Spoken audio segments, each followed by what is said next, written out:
জেরিন নামের মেয়েটি সবসময় যে কুকুর নিয়ে থাকেন, তিনি কুকুরটাকে পালেন এবং তিনিই একমাত্র ব্যক্তি যে উড়োধুরো নাচ করেন।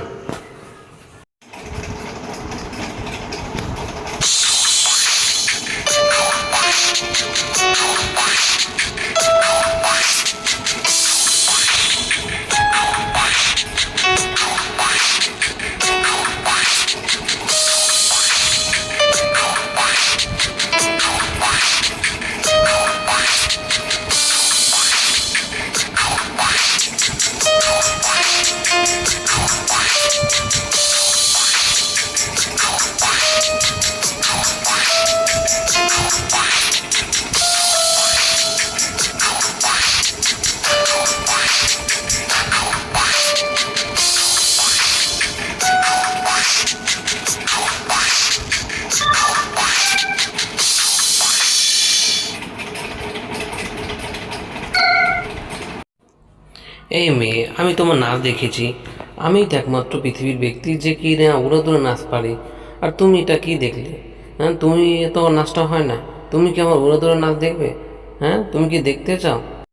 আমার তো হয়নি ভালো কথা, কিন্তু তোমার তো আমি দেখতে চাই। আমি তো পৃথিবীর একমাত্র ব্যক্তি যাই কি না উড়োদুড়ো নাচ পারি। আচ্ছা ঠিক আছে, তুমি কালকে সকালে নাচবা ও গাছের নিচে, আমি আসব, সাথে আমার কুকুরটা আসবে এবং আমি দেখব আসলে কে পৃথিবীর একমাত্র ব্যক্তি, হয় তুমি না আমি। তো হয়ে যাবে, কালকে সকালে তুমি আসো। এই ভেবে ছেলেটার সাথে কথা বললো এবং ছেলেটি বলল, আচ্ছা ঠিক আছে, দেখা যাবে, কালকে আমরা দুজনে আসবো এবং দেখা যাবে কেকটা ভালো হয়। এরকম দুজন হাঁটতে আছে, আর ছেলেটা মনে মনে চিন্তা করতেছে, ওরটাই তো উড়োদৌড়া নাচ, ও কালকে সকালে আসলে ওকে আমি মেরে ফেলবো, তারপর আমি হব পৃথিবীর একমাত্র ব্যক্তি যে কিনা উড়োদৌড়া নাচ পারি। মেয়েটি চলতে লাগলো। ও চিন্তা করলো কুকুরটা বাসায় গিয়েছে কিনা, কারণ কুকুরটা তার সঙ্গে সঙ্গেই থাকে। যা হোক, সে বাসায় গেল, খাবার দাবার করে রাতেরবেলা ঘুমালো। ঘুমে সে স্বপ্ন দেখলো যে তার কুকুরটাকে কেউ মেরে ফেলছে। এই ভেবে সে হঠাৎ ঘুম ভাঙলো এবং সে লাফালো উঠল এবং সে সকালে তার কুকুরটাকে নিয়ে চললো, যে চলো আজকে এক ব্যক্তি উড়োদুড়ো নাচ করবে, চলো দেখি। তো কুকুরটাকে বললো, তুমি অল্প একটু থেকে তারপর তুমি চলে আসবে, তারপর তোমার খাবার দাবার করবে, সেরবে। এই কুকুরটাই তো নাচ শুরু হয়ে গেল।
মেয়েটি বলল, আহ সুন্দর, তুমি নাচ দিয়েছো।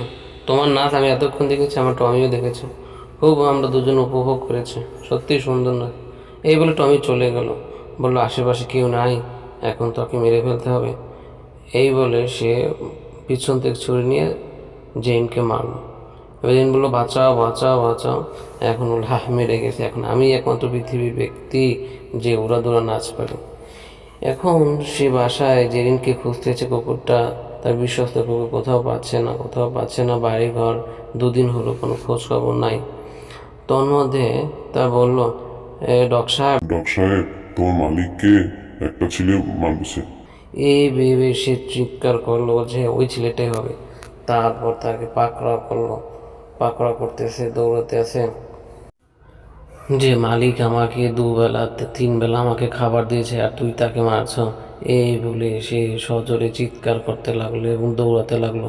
লোকটি তাকে দেখলো, তাকেও বললো যে হায় হায় বাচ্চাকে আমাকে বাঁচাতে হবে, কুকুরটা মনে হয় আমাকে ছাড়বে না, আমাকে মেরে ফেলবে।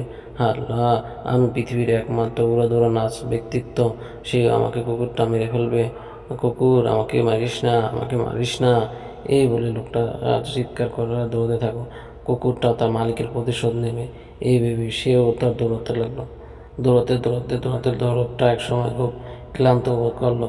আর তখন কুকুর এসে তার পিছন থেকে তার জাম্প দিয়ে তার পিঠে আঘাত করে কামড় দিতে থাকলো। অবশেষে ব্যক্তিটা মাটিতে শুয়ে গেল এবং তাকে কামড়িয়ে এবং এমনভাবে রক্তাক্ত করলো যাতে ব্যক্তিটা মারা গেল। এভাবে তার সে মালিকের প্রতিশোধ নিল। কিন্তু তার এখন খাবার কী হবে, তার মালিকের কথা কী ভাবে? সে এরকম একাকী হাঁটতে লাগলো আর চিন্তা করলো, আমার মালিক নাই, আমাকে এখন খাবার দেবে কে, আমাকে এখন খাবার দেবে কে? এই বলে সে বলল, যা, আমি এখন আমার মালিকের কবরের পাশে যাব, যেয়ে তাকে সম্মান জানাবো।